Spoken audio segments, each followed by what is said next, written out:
विद्यार्थी मित्रांनो, प्रॉबेबिलिटी या चॅप्टरमध्ये प्रॉब्लेम सेटमधले सगळे एक्झाम्पल्स मी घेतले होते. फक्त हे 9th एक्झाम्पल मी मागे ठेवलं होतं इम्पॉर्टंट म्हणून. हे असे एक्झाम्पल्स आपल्याला 5 मार्कांना वगैरे विचारतात परीक्षेला. क्वेश्चन 5मध्ये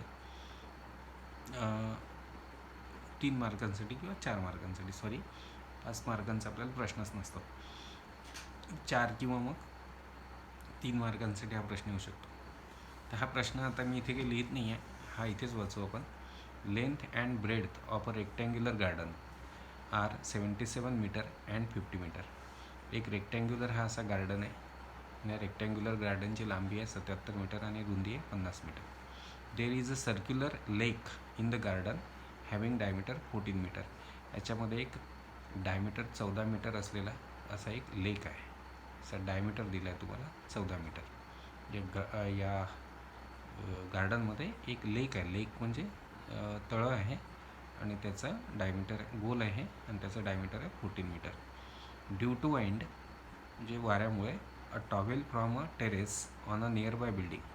या गार्डनच्या नियर बाय म्हणजे गार्डनला लागून एक बिल्डिंग आहे आणि त्या बिल्डिंगच्या टेरेसवर एक टॉवेल वाळत घातलेला होता आणि तो वाऱ्यामुळे उडाला आणि fell into the garden. म्हणजे बाजूच्या बिल्डिंगवर टेरेसवरती एक जो टॉवेल वाळत घातला होता तो वाऱ्यामुळे उडून या गार्डनमध्ये पडला. Then find the probability of the event that it fell in the lake. हा टॉवेल जो आहे हा इथे कुठे पडू शकतो गार्डनमध्ये, आणि आपल्याला अशा इव्हेंटची प्रॉबेबिलिटी काढायची आहे की जो टॉवेल या लेकमध्ये पडण्याची आपल्याला प्रॉबेबिलिटी काढायची. तर असं जे एक्झाम्पल असतं, आता इथे तुमचा रॅन्डम याचा आता मी सोल्युशन घेतो डब्याचं. तर रॅन्डम एक्सपेरिमेंट असा आहे की अ टॉवेल इज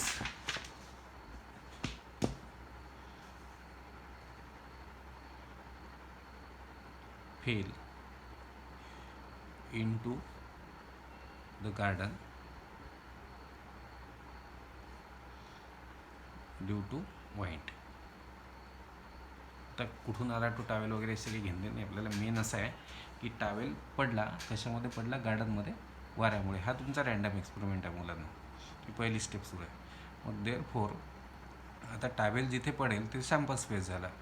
आता टावेल पडेल या पूर्ण गार्डनमध्ये कुठेही, म्हणजे सॅम्पल स्पेस झालं तुमचं गार्डन. आणि इथे अशा गणितांमध्ये सॅम्पल स्पेस जे आहे ते आपल्याला लिहिता येत नाही. सॅम्पल स्पेस म्हणजे काय आहे, मग एरिया ऑफ गार्डन म्हणजे गार्डन आहे आणि लिहितो मी इथे therefore S equal to a garden. हे सॅम्पल स्पेस झाला. आणि N of S number of sample point in S म्हणजे असेल एरिया ऑफ गार्डन. लक्षात घ्या, सॅम्पल स्पेस म्हणजे जिथे हा टॉवेल पडू शकतो ते सॅम्पल स्पेस झालं तुमचं. टॉवेल पडला गार्डनमध्ये, गार्डनमध्ये कुठेही पडेल म्हणजे सॅम्पल स्पेस झाला garden. Number of sample point in S म्हणजे sample space, number of sample point in sample space म्हणजे एरिया ऑफ गार्डन. आणि एन ऑफ एस झाला मग एरिया ऑफ गार्डन. गार्डन आहे तुमचा रेक्टँग्युलर, मग त्याचा एरिया आहे लेंथ इन टू ब्रेड्थ म्हणजे 77 मीटर इंटू 50 मीटर. हा झाला 3850 स्क्वेअर मीटर. हा झाला तुमचा एन ऑफ एस. आता सेकंड घेतो मी. Let A be the event that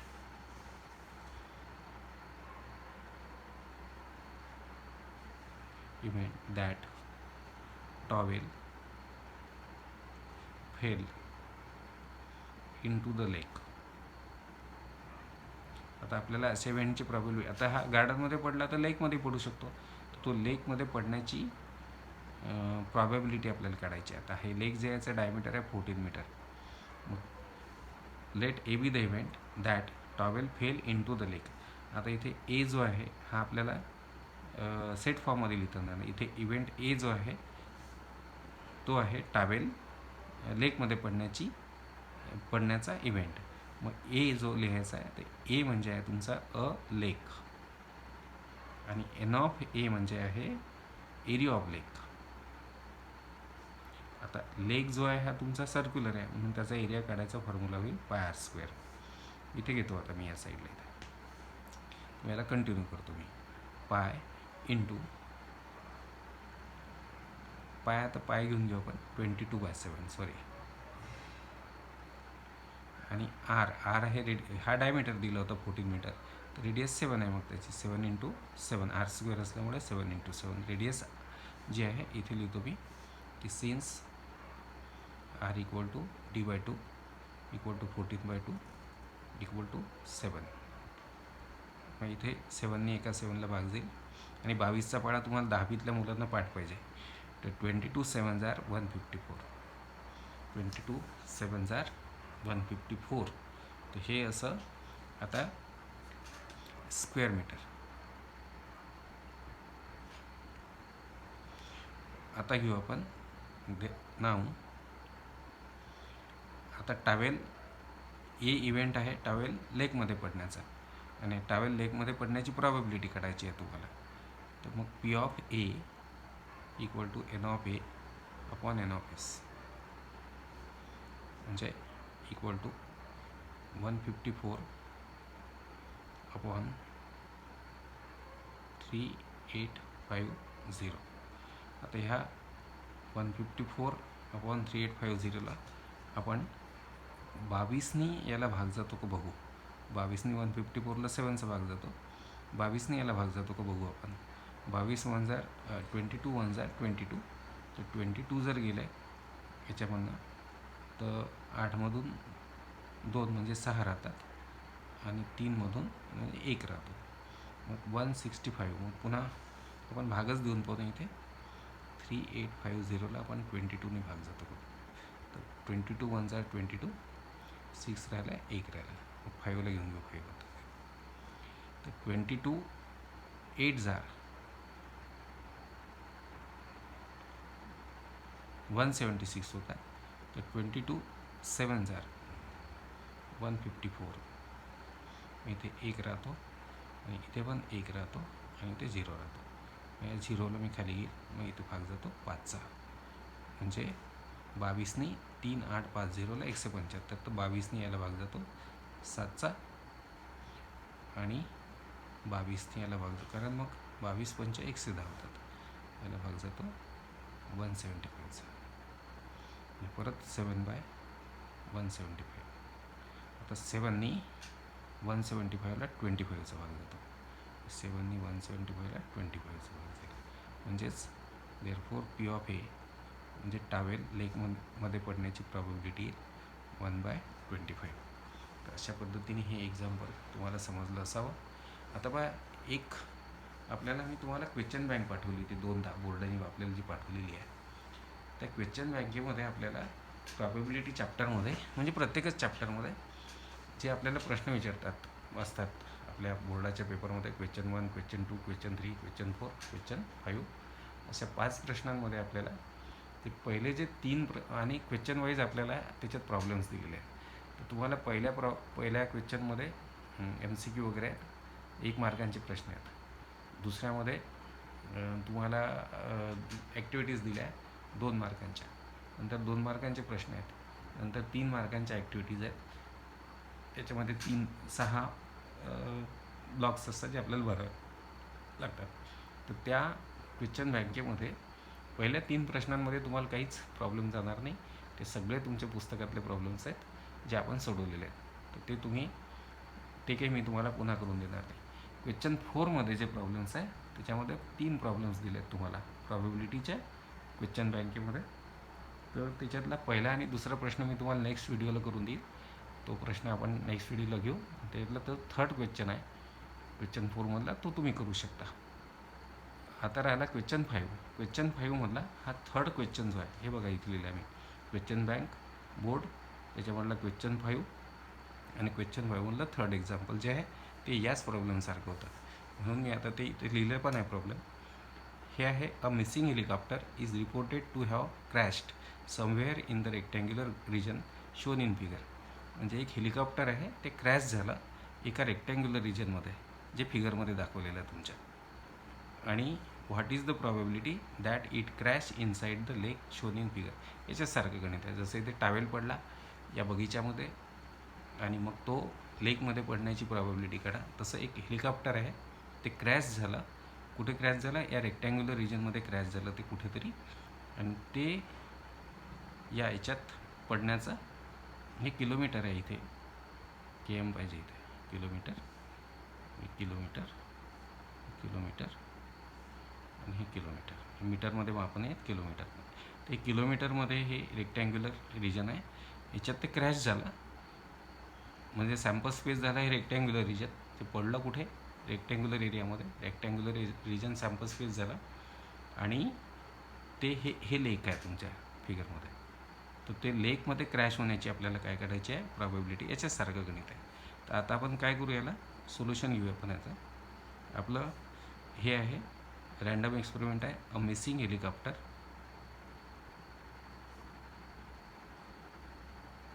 हे इम्पॉर्टंट एक्झाम्पल आहेत दोनच्या दोन्ही. इज रिपोर्टेड टू हॅव क्रॅश्ड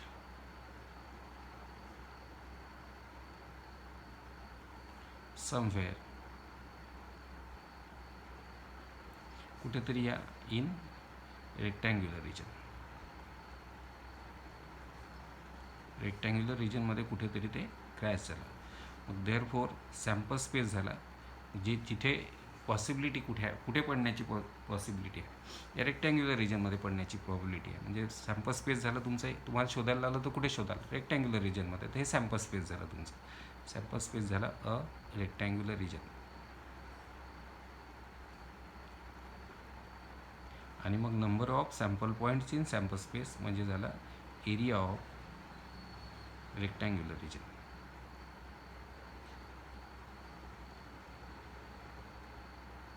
आणि रेक्टँग्युलर रिजनचा एरिया लेंथ इंटू ब्रेड. आता पहा, लेंथ आहे याची 9 किलोमीटर. 9 तर किलोमीटर नंतर लिहू आपण. आणि ब्रेड तर याची 4.5 किलोमीटर. आपण करू हे असंही ठेवलं तरी चालतं, म्हणजे आपल्याला मग भाग वगैरे द्यायला सोपं जातं. एन ऑफ एस आपण असंच ठेवू, एवढे स्क्वेअर किलोमीटर. आता आपल्याला अशा इव्हेंटची प्रॉबिलिटी काढायची आहे की ते जे हेलिकॉप्टर आहे crash inside the lake. Let A be the event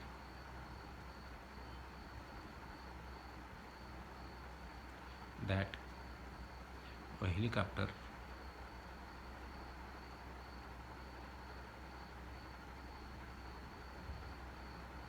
is crashed inside a lake. हे असा इव्हेंट आहे की हेलिकॉप्टर कुठे क्रॅश झालं असेल? लेकमध्ये. मग देअरफॉर ए झालं अ लेक. ए म्हणजे काय असेल? मग ए इव्हेंट म्हणजे असेल अ लेक, आणि एन ऑफ ए म्हणजे असेल एरिया ऑफ लेक. आता लेक पहा, ही लेकसुद्धा रेक्टँग्युलर आहे. तर याचा एरिया ऑफ लेक असेल मग लेंथ इंटू ब्रेड. त्याची पण एरिया असेल लांबी गुणिला रुंदी. आता याची लांबी पहा. हे बघा, हे जे तुमचं रेक्टँग्युलर रिजन आहे याची लांबी आहे 9 मीटर, आणि ही लांबी दिली आपल्याला 6 मीटर. मग ही किती असेल? 9मधून 6 गेले म्हणजे असेल 3 मीटर. 3 kilometre, sorry, 3 into. आता याची ब्रेड काढू आपण. आता हे रेक्टँग्युलर रिजनची ब्रेड आहे 4.5, आणि हे इथून दिलं आहे आपल्याला 2 किलोमीटर. मग हे 2 किलोमीटर आहे, तर हे किती असेल? मग हे असेल 3.5 किलोमीटर. कारण सॉरी, हे असेल 2.5 किलोमीटर. कारण हे पूर्ण किती आहे? ही रुंदी किती आहे रेक्टँग्युलर रिजनची? 4.5. 4.5मधून 2 गेले म्हणजे राहिले 2.5. इथे हे 9 आहे, 9मधून हे एवढे 6 गेले म्हणजे असेल 3 मीटर. म्हणजे थोडक्यात सांगायचं हे 3 किलोमीटर. तर थोडक्यात सांगायचं तर हे लेक जो आहे याची लांबी आणि रुंदी तुम्हाला दिली नव्हती, तुम्हाला शोधावी लागेल. आता हे शोधली कशी तुम्ही? हे पूर्ण रेक्टँग्युलर रिजनची लेंथ आहे 9 किलोमीटर. 9मधून हे 6 गेले म्हणजे राहिले 3 किलोमीटर. लेकची लांबी झाली 3 किलोमीटर. आता लेकची रुंदी काढायची आहे. तर रेक्टँग्युलर रिजनची रुंदी आहे 4.5. ही इकडे दिली आपल्याला, इथेच दिली होते मापं. हे 2 किलोमीटर आहे इथून इथपर्यंत. तर मग 4.5मधून 2 गेले म्हणजे राहिले 2.5. तर हे 3 इंटू 2.5 एवढे स्क्वेअर किलोमीटर. आता तुम्ही म्हणाले प्रॉडक्ट का नाही केले? का नाही केले इथे दाखवतो मी तुम्हाला. आता काढायचं आपल्याला अँड हेलिकॉप्टर ए इव्हेंट आहे हेलिकॉप्टर लेकमध्ये क्रॅश होण्याचा इव्हेंट, आणि आपल्याला याच इव्हेंटची प्रॉबिलिटी विचारली. What is the probability that it crash inside the lake. आपल्याला पी ऑफ ए काढायचा आहे. तर पी ऑफ ए म्हणजे N of A upon N of S. तर एन ऑफ ए आहे तुमचं 3 × 2.5 स्क्वेअर किलोमीटर, आणि एन ऑफ एस आहे तुमचं 9 × 4.5 स्क्वेअर किलोमीटर. तर हे स्क्वेअर किलोमीटर तर निघून जाईल. 3नी इथे 9ला भाग जाईल 3चा, आणि हा डेसिमल पॉईंट इथे एका घरानंतर आहे, इथे एका घरानंतर. तर मग आपण काढून टाकू, म्हणजे वरती राहील 2 डेसिमल पॉईंट आपण काढला समजा, तर हे होईल मग 25 अपॉन 3 × 45. एका घरानंतर डेसिमल पॉईंट होता तोही काढून टाकला. तर 25 आणि 45ला भाग जातो 5नी, 5नी 25ला भाग जातो 5चा, आणि 5नी 45ला भाग जातो 9चा. आता 3नी 5ला जात नाही, 9नी 5ला जात नाही, आणि 5नी या खालच्यानं भाग जात नाही. वरती याला 5 आणि 9 3s are 27. म्हणजे देअरफॉर प्रॉबेबिलिटी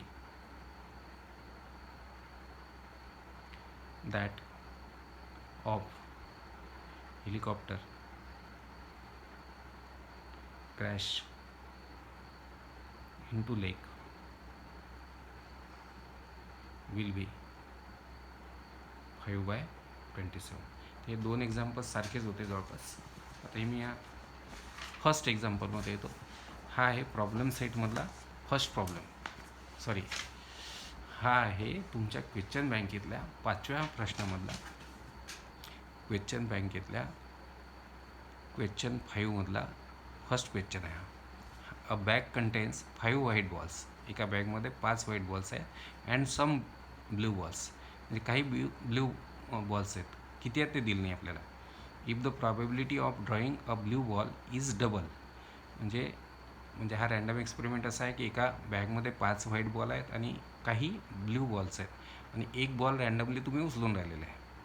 म्हणजे probability, if the probability of drawing a blue ball, म्हणजे जो बॉल तुम्ही काढला तो ब्ल्यू असण्याची प्रॉबेबिलिटी आहे double that of a white ball. म्हणजे काढलेला बॉल ब्ल्यू असण्याची प्रॉबेबिलिटी हा काढलेला बॉल व्हाईट असण्याच्या प्रॉबेबिलिटीच्या डबल आहे. Determine the number of blue balls in a bag. बॅगमधले ब्ल्यू बॉल्स तुम्हाला किती आहेत ते काढायचे आहे. त्याचं सोल्युशन घेतो मी. वेगळ्या टाईपचा प्रॉब्लेम आहे. Let there are X blue balls in a bag. समजा बॅगमध्ये X एवढे ब्ल्यू बॉल्स आहेत. आता सॅम्पल स्पेस तर आपल्याला लिहिता येणार नाही, सॅम्पल स्पेस लिहिता येणार नाही, तर सॅम्पल स्पेसमधले सॅम्पल पॉईंट मात्र आपल्याला लिहिता येतात. सॅम्पल पॉईंटमध्ये आता बघा, ब्ल्यू तुमच्याकडे व्हाईट बॉल्स किती आहेत 5, आणि ब्ल्यू बॉल्स आहेत X, म्हणजे number of sample point in X असतील 5 + X. लक्षात घ्या, X ब्ल्यू बॉल्स आहेत आणि 5 व्हाईट बॉल्स आहेत, आणि तुम्ही एक बॉल रँडमली काढून राहिले.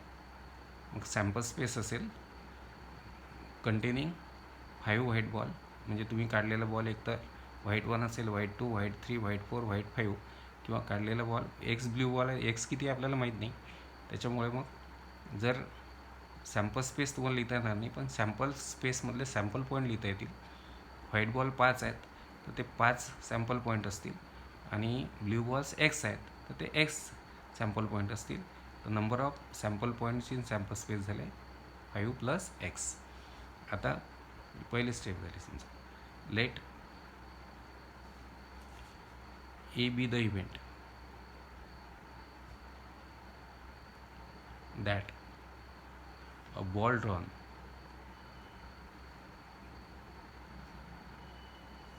Is blue. समजा ए इव्हेंट असा आहे, जो बॉल तुम्ही काढला तो ब्ल्यू असेल. आता ए इव्हेंट लिहिता येणार नाही, पण number of sample point in A लिहिता येतील तुम्हाला. जेवढे ब्ल्यू बॉल्स असतील तेवढे सॅम्पल पॉईंट एमध्ये असतील, म्हणजे X असतील. आणि देअरफॉर मग या ब्ल्यू बॉल काढण्याची जी प्रॉबेबिलिटी आहे ती असेल P of A equal to N of A upon N of S.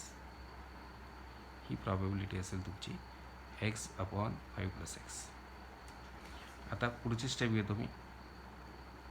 Late B be the event that a ball drawn is white. B असा इव्हेंट आहे की जो बॉल काढला तो व्हाईट असेल. आता इथे तुम्हाला बी इव्हेंट काही लिहिता येणार नाही, number of sample point in B लिहिता येईल.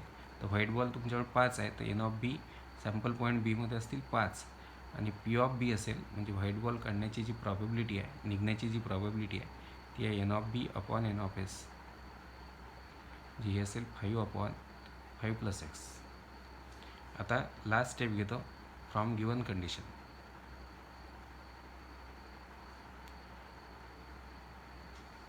गिवन कंडिशन अशी आहे की blue ball, if the probability of drawing a blue ball is double that of a white ball, म्हणजे ब्ल्यू बॉल निघण्याची प्रॉबेबिलिटी ही व्हाईट बॉल निघण्याच्या प्रॉबेबिलिटीच्या डबल आहे. तर from given condition P of A equal to हे double आहे of P of B. म्हणजे पी ऑफ ए ही ब्ल्यू बॉल निघण्याची प्रॉबेबिलिटी आहे आणि पी ऑफ बी ही व्हाईट बॉल निघण्याची प्रॉबेबिलिटी आहे. आणि गणित म्हणते ब्ल्यू बॉल निघण्याची प्रॉबेबिलिटी ही डबल आहे व्हाईट बॉल निघण्याच्या प्रॉबेबिलिटीच्या. आता पी ऑफ ए काय आहे तुमचं x/5 + x equal to 2 × 5/5 + x. आता असं असते, इक्वल टू साईनच्या आजूबाजूला सेम नंबर सेम ऑपरेशनमध्ये असेल तो कॅन्सल होतं. तर हे भागेला जे आहे भागेला 5 + x भागेला 5 + x, तर हे कॅन्सल नाही होणार, 1चा भाग जातो इथे भागेला असल्यामुळे 1, म्हणजे इकडे राहिला x आणि इकडे राहिलं 2 × 5 म्हणजे 10, म्हणजे x झालं आहे 10 आणि x काय होतं आहे, x ब्ल्यू बॉल होते म्हणजे आपल्याला काढायचे होते. Determine the number of blue balls in a bag, therefore there will be 10 blue balls in a bag. आता पुढचं घेऊ आपण. हे व्हेरी इम्पॉर्टंट एक्झाम्पल आहे की 3 horses A B and C are in the race. 3 horses A B C रेसमध्ये आहेत. A is twice as likely to win as B, म्हणजे एची जिंकण्याची प्रॉबेबिलिटी ही बीच्या दुप्पट आहे. And B is twice as likely to win as C, म्हणजे बी सी जिंकण्याची प्रॉबेबिलिटी ही सीच्या दुप्पट आहे. म्हणजे 3 हॉर्सेस धावून राहिले रेसमध्ये, तिन्ही हॉर्सेस धावतील, तर A is twice as likely to win, म्हणजे एची जिंकण्याची शक्यता बीच्या दुप्पट आहे. आणि B is twice as likely to win as C, म्हणजे बीची जिंकण्याची शक्यता सीच्या दुप्पट आहे. What is their individual probability of winning, प्रत्येकाची जिंकण्याची शक्यता, प्रत्येकाची वैयक्तिकरित्या म्हणजे प्रत्येकाची स्वतःची जिंकण्याची, इंडिव्हिज्युअल प्रॉबेबिलिटी म्हणजे प्रत्येकाची स्वतःची जिंकण्याची प्रॉबेबिलिटी तुम्हाला काढायची आहे. तर आपण असं म्हणू solution, let P of C म्हणजे प्रॉबेबिलिटी ऑफ विनिंग सी ही एक्स घेऊ आपण, सीची घेतो मी एक्स. आता पहा, फ्रॉम गिवन कंडिशन, गिवन कंडिशनवरून पी ऑफ बी म्हणजे बीची जिंकण्याची शक्यता ही सीच्या जिंकण्याच्या शक्यतेच्या दुप्पट आहे. बी आपण उलटं चाललो आहे, आपल्याला तिघांची प्रॉबेबिलिटी काढायची आहे, पण एची प्रॉबेबिलिटी बीच्या दुप्पट आहे आणि बीची प्रॉबेबिलिटी सीची दुप्पट आहे, म्हणून सीची प्रॉबेबिलिटी मी एक्स घेतली, सीची जिंकण्याची प्रॉबेबिलिटी एक्स घेतली. आता गणित म्हणते बीची जिंकण्याची प्रॉबेबिलिटी म्हणजे पी ऑफ बी हे सीच्या जिंकण्याच्या प्रॉबेबिलिटीच्या दुप्पट आहे. मग हे पी ऑफ बी होईल 2 × पी ऑफ सी आपण एक्स घेतलं होतं म्हणजे एक्स, म्हणजे झाली 2x. अँड एची जिंकण्याची जी प्रॉबेबिलिटी आहे ती बीच्या जिंकण्याच्या प्रॉबेबिलिटीच्या दुप्पट आहे, म्हणजे पी ऑफ बी. म्हणजे P of A probability of winning A is equal to twice the probability of winning B, म्हणजे 2, आणि बीची विनिंगची प्रॉबेबिलिटी आहे 2x, ते 2x टाकतो, 2 × 2x म्हणजे झाले 4x. आता नाव वी हॅव, आता इथे किती जण आहेत, 3 जण आहेत, आणि तिघांपैकी एक जण जिंकणार आहे. ते ए जिंकेल किंवा बी जिंकेल किंवा सी जिंकेल. तर मग हे काय असते, तीनच जण जर धावून राहिले आणि तिघांपैकी एक जिंकणार आहे, मग तिघांच्या प्रॉबॅबिलिटी बेरीजची बेरीज जी असते ती मग असते 100%. म्हणजे तिघांची एक बेरीज जर केली आपण जिंकण्याची प्रॉबॅबिलिटी, एची जिंकण्याची प्रॉबॅबिलिटी 50% असेल, बीची जिंकण्याची प्रॉबॅबिलिटी 30% असेल, तर मग सीची जिंकण्याची प्रॉबॅबिलिटी 20% असेल. म्हणजे 50 अधिक 30 अधिक 20 म्हणजे 100% आहे. 100%ला आपण 1ने दर्शवतो. एक तर टक्क्यांनी दर्शवायची असेल तर मग 100, आणि जर समजा नंबरमध्ये दर्शवायची असेल तर हायेस्ट प्रॉबॅबिलिटी म्हणजे होल पूर्ण प्रॉबॅबिलिटी म्हणजे 1. तर आता नाव ह्या एची जिंकण्याची प्रॉबॅबिलिटी प्लस बीची जिंकण्याची प्रॉबॅबिलिटी प्लस सीची जिंकण्याची प्रॉबॅबिलिटी म्हणजे 100% म्हणजे 1. म्हणजे तिघांच्या जिंकण्याच्या प्रॉबॅबिलिटीची जर बेरीज केली तर ती 100% असेल म्हणजे 1 असेल. मग पी ऑफ ए आहे 4x, पी ऑफ बी आहे 2x, आणि पी ऑफ सी आहे x इक्वल टू 1. 4, 5, 6 आणि 7 म्हणजे 7x equal to 1. Therefore x equal to झाले 1/7. देअरफोर मग पी ऑफ ए म्हणजे एची जिंकण्याची प्रॉबॅबिलिटी ही झाली 4x, म्हणजे 4 × 1/7 म्हणजे ही झाली 4/7. ही झाली एची जिंकण्याची प्रॉबॅबिलिटी. पी ऑफ बी म्हणजे बीची जिंकण्याची प्रॉबॅबिलिटी 2x, म्हणजे 2 × एक्सची किंमत आहे 1/7, 2 × 1/7 म्हणजे 2/7. आणि पी ऑफ सी म्हणजे सीची जिंकण्याची प्रॉबॅबिलिटी जी x आहे, x म्हणजे 1/7. हे अशा पद्धतीने तिघंजण रेसमध्ये आहे. एक एची प्रॉबॅबिलिटी जिंकण्याची बीच्या दुप्पट आहे आणि बीची प्रॉबॅबिलिटी सीच्या दुप्पट आहे. तर सीची प्रॉबॅबिलिटी मी x घेतली, मग बीची झाली सीच्या दुप्पट म्हणजे 2x, आणि एची झाली बीच्या दुप्पट म्हणजे 2 × 2x म्हणजे 4x. मग तिघांची एची जिंकण्याची प्रॉबॅबिलिटी अधिक बीची जिंकण्याची प्रॉबॅबिलिटी अधिक सीची जिंकण्याची प्रॉबॅबिलिटी. तर तिघंजण आहेत हे, तर तिघाच्या जिंकण्याची जी प्रॉबॅबिलिटी आहे त्यांची बेरीज केली तर 100% असेल. 100% म्हणजे 1 असेल. मग तिघांच्या प्रॉबॅबिलिटीची सम म्हणजे 1 झाली. हे आपण काढली एक्सची व्हॅल्यू. मग एची जिंकण्याची प्रॉबॅबिलिटी 4x म्हणजे 4/7, बीची 2x म्हणजे 2/7, आणि सीची म्हणजे x म्हणजे 1/7. हे इम्पॉर्टंट एक्झाम्पल आहे. आणि लास्ट एक्झाम्पल आता ह्या लास्ट एक्झाम्पल जे आहे म्हणजे हे फर्स्ट झालं, हे फोर्थ झालं, हे थर्ड होतं, हे थर्ड एक्झाम्पल होतं तुमचं. सेकंड एक्झाम्पल जे आहे याच्यामधलं, हे फर्स्ट, हे थर्ड हेलिकॉप्टरवाला, हे फोर्थ, आणि इकडे मी लिहितो आहे फिफ्थ. 5 गणितं दिली आहे तुम्हाला क्वेश्चन 5मध्ये. तर क्वेश्चन 5मधलं जे सेकंड एक्झाम्पल आहे ते एक्झाम्पल आहे तुमच्या प्रॉब्लेम सेटमधलं 16वं एक्झाम्पल. 16 स्टार प्रॉब्लेम होता. तर तेच प्रॉब्लेम आहे की एक डाय फेकली, त्याच्यावर 0, 1, 2, 3, 4, 5 असे नंबर्स आहेत. तर अप्पर फेसेसवरच्या डिजिट्सचा प्रॉडक्ट 0 असण्याची प्रॉबॅबिलिटी काढा. 16वा एक्झाम्पल आहे तुमच्या प्रॉब्लेम सेटमध्ये. ते मी समजावून सांगितलं आहे, त्याच्यामुळे त्याला डबल समजावून सांगणार नाही तुम्हाला मी. आता मी या फिफ्थ एक्झाम्पलकडे येतो, आणि this example is just like of this example first example. त्याच्यामध्ये असंच आहे, a bag contains 8 red balls. बॅगमध्ये 8 रेड बॉल्स आहे आणि सम ब्लू बॉल्स आहेत, काही ब्लू बॉल्स आहेत. If one ball is drawn at random, the probability of drawing red ball to a blue ball are in the ratio 5:2. म्हणजे दोघांच्या म्हणजे काढलेला बॉल रेड असण्याची प्रॉबॅबिलिटी आणि काढलेला बॉल ब्लू असण्याची प्रॉबॅबिलिटी यांचा रेशो आहे 5:2. Determine the probability of drawing a blue ball from a bag. आता आपण याला गणिताला सोडू.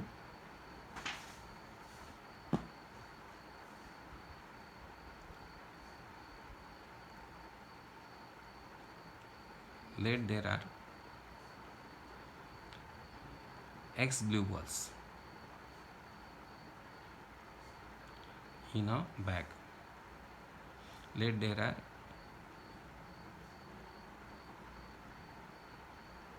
and 8 red balls. समजा बॅगमध्ये एक्स ब्लू बॉल्स आहेत. आपल्याला ब्लू बॉल्स काढायचे आहेत. पहिले नाही दिलेले तर एक्स घेऊ आपण. तिथे ब्लू बॉल्स काढायचे होते, इथे आपल्याला ब्लू बॉल बॅगमधून काढण्याची प्रॉबॅबिलिटी काढायची. तर let there are X blue balls in a bag and 8 red balls. And one ball is drawn at random. एक बॉल रँडमली काढली, फर्स्ट स्टेप आपली. मग देअरफॉर एस तर लिहिता येणार नाही तुम्हाला, कारण रेड बॉल्स माहिती आहेत पण ब्ल्यू बॉल्स माहीत नाही आहेत. तर मग एन ऑफ एस लिहिता येईल तुम्हाला, number of sample points in S. तर ब्ल्यू बॉल्स एक्स आहेत, म्हणजे मग ब्ल्यू बॉल निघण्याचे सॅम्पल पॉईंट एक्स येतील. आणि रेड बॉल 8 आहेत, तर रेड बॉल निघण्याचे सॅम्पल पॉईंट 8 येतील. तर एन ऑफ एस आहे तुमचा एक्स प्लस सेट. आता आपण घेऊ let A be the event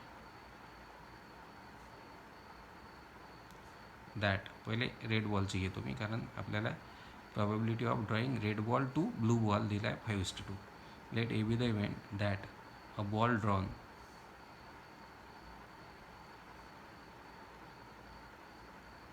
is red. समजा ए असा इव्हेंट आहे की जो बॉल काढला तो रेड असेल.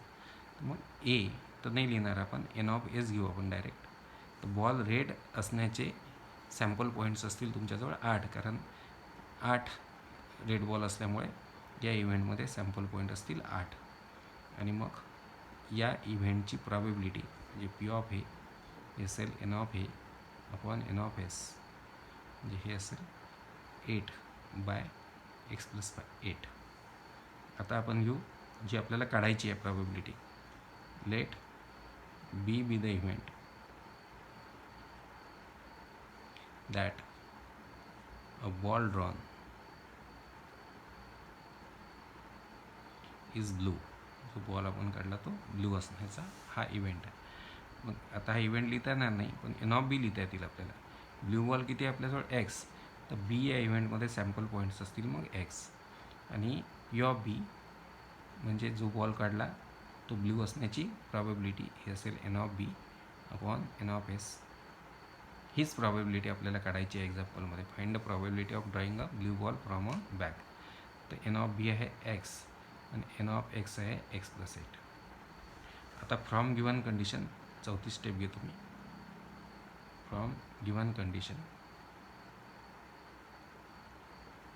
Probability of drawing red ball म्हणजे पी ऑफ ए, काढलेला बॉल रेड असण्याची probability is two probability of drawing blue ball. हे पहा आपल्याला रेशो कसा दिला आहे. रेशो आहे the probability of drawing red ball to a blue ball are in the ratio. म्हणजे रेड बॉल काढण्याची प्रॉबॅबिलिटी कोणाशी, ब्ल्यू बॉल काढण्याच्या प्रॉबॅबिलिटीशी हा रेशो आहे 5:2. तर रेड बॉल काढण्याची प्रॉबॅबिलिटी आहे पी ऑफ ए आणि ब्ल्यू बॉल काढण्याची प्रॉबॅबिलिटी आहे पी ऑफ बी. यांचा रेशो दिला आहे आपल्याला 5:2. ही रेड बॉल काढण्याची probability is to blue ball काढण्याची प्रॉबॅबिलिटी, निघण्याची प्रॉबॅबिलिटी, हा रेशो आहे 5:2. मग याचा अर्थ झाला, याला मी आता इज टूला डिवायडेडच्या भाषेमध्ये लिहितो. P of A upon P of B equal to 5/2. तर पी ऑफ ए लिहा तुम्ही. पी ऑफ ए आहे 8/x+8 upon P of B आहे x/x+8 इक्वल टू 5/2. आता पहा, हे डिनॉमिनेटरमध्ये x+8 आहे, इथे डिनॉमिनेटरमध्ये x+8 आहे, हे कॅन्सल होऊन जाईल. आता हे भेटेल मग आपल्याला 8/x इक्वल टू 5/2. मग आता क्रॉस मल्टिप्लिकेशन करतो. x×5, एक्सला इकडे घेऊ आपण. x×5 म्हणजे 5x इक्वल टू 8×2 म्हणजे 16 झाले. मग x इक्वल टू 16/5 म्हणजे x झालं 16/5. आता हे 16/5 5ने याला डिवाईड करू आपण. देअरफॉर x इक्वल टू 5ने पहिले 3चा भाग जाईल आणि पॉईंट येईल, 1 खाली येईल, इथे 2चा भाग जाईल म्हणजे 3.2. आता आपल्याला काढायची आहे probability of drawing a blue ball. म्हणजे जो बॉल काढला तो ब्ल्यू असण्याची प्रॉबॅबिलिटी ती आहे तुमची पी ऑफ बी आणि ते पी ऑफ बी आहे तुमची x upon x plus eight. हे पहा काढलेला बॉल ब्ल्यू असण्याचा इव्हेंट, त्या ब्ल्यू असण्याच्या इव्हेंटची प्रॉबिलिटी आहे x upon x plus eight, P of B x upon x plus eight. तिथे आहे x upon x plus eight 3.2 upon 3.2 plus 8 3.2 आणि हे होईल 3.2 8.0 म्हणजे 11 पॉईंट. एका एकानंतर डेसिमल पॉईंट आहे, काढून टाका. हे 32 अपॉन 112. तर या दोघांनी भाग जातो. समजा 8ने भागू आपण आता याला. 8ने 4चा भाग जाईल आणि 8ने जर याला भाग दिला तर 8ने पहिले 1चा भाग जाईल आणि मग इथे 3 राहतील. 8 1 8 3, मग 8ने याला भाग जाईल 4चा.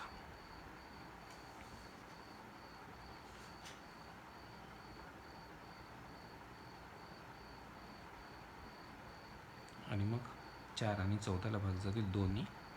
2नी 4ला 2चा भाग जाईल. 2नी 14ला 7चा भाग जाईल. म्हणजे probability of drawing a blue ball ही 2/7. म्हणजे 16नी पण मला वाटतं भाग गेला असता. 16नी पाडेपाठ असतील आपल्याला. 16नी 2चा भाग गेला असता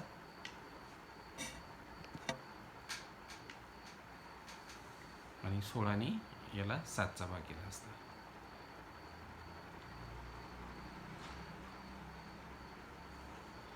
हे 16नी पण आपण डायरेक्ट सिम्प्लिफाय करू शकलो असतो. 16 2 जार 32, 16 7 जार 2/7. तर आपल्याला 16नी न भागता आपण याला पहिल्यांदा 8नी केला. 8नी 32ला 4चा आणि 8नी 112ला 14चा. मग पुन्हा 4 आणि 14ला 2नी, 4ला 2चा आणि 14ला 7चा. तर इथे ब्ल्यू बॉल काढण्याची जी प्रॉबिलिटी आहे ती आहे 2/7. तर हे जे 5व्यातले 4 क्वेश्चन्स होते ते करून दिले मी. आणि एक क्वेश्चन जो होता 5व्यातला सेकंड, 5व्या प्रश्नामधला क्वेश्चन बँकेमधला, तो आपल्या प्रॉब्लेम सेटमधला, प्रॉब्लेम सेट 5 जो आहे त्याच्यामधला 16वा प्रॉब्लेम आहे जो तुम्हाला करून दिलेला आहे. मी नेक्स्ट व्हिडिओमध्ये तुम्हाला प्रॉबिलिटीचे जे क्वेश्चन 4 आहे, क्वेश्चन 4मध्ये 3 प्रॉब्लेम्स आहेत, ते 3 प्रॉब्लेम्स मी तुम्हाला करून देईल. ते पण इम्पॉर्टंट असतील. आणि बाकीचा जो फर्स्ट क्वेश्चन आहे, सेकंड आहे आणि थर्ड आहे, ते तुम्ही तुमच्या लेवलला सोडू शकता. कारण ते सगळे प्रश्न आपले पुस्तकामध्ये प्रॅक्टिस सेट आणि प्रॉब्लेम सेट सोडवताना झालेले आहेत. त्याच्यामुळे ते रिपीट करण्याची आवश्यकता नाही. टाईम जाईल आपला. पण मग आपण नेक्स्ट व्हिडिओमध्ये बाकीचे जे चॅप्टर्स आहेत त्याचे असे एक्स्ट्रा प्रॉब्लेम्स आहेत जे तुम्हाला जमणार नाही, ते मी तुम्हाला सोडून देईल. आणि ते हे काम आपण 15 एप्रिलपर्यंत कंप्लीट करू. म्हणजे सर्व चॅप्टर्स जे आहेत तुमचे, जे आता हा प्रॉबिलिटी झाला, असे प्रत्येक चॅप्टरवर एक्स्ट्रा प्रॉब्लेम्स आहेत. ते एक्स्ट्रा प्रॉब्लेम्स आत्ता आपल्या हाती हा क्वेश्चन बँक आल्यामुळे उशिरा आपल्याला ते पुरेल. तर 15 एप्रिलपर्यंत मी हे जे म्हणतो आहे, मी सगळे चॅप्टर म्हणतो आहे अल्जेब्रा आणि जॉमेट्रीचे, ते आपण 15 तारखेपर्यंत मी तुम्हाला जास्तीत जास्त हे सगळे जे एक्स्ट्रा प्रॉब्लेम्स आहेत, जे मी आत्ता जसे सोडून दाखवले याचे प्रॉबिलिटीचे, जे तुम्हाला माहीत नसतात, जे अननोन प्रॉब्लेम आहे तुमच्यासाठी, ते सोडून घ्यायला तुम्हाला शिक्षकाची गरज लागते. ते प्रॉब्लेम्स मी तुमचे पूर्ण अल्जेब्रा आणि जॉमेट्रीचे 15 तारखेपर्यंत पूर्ण करून देईल.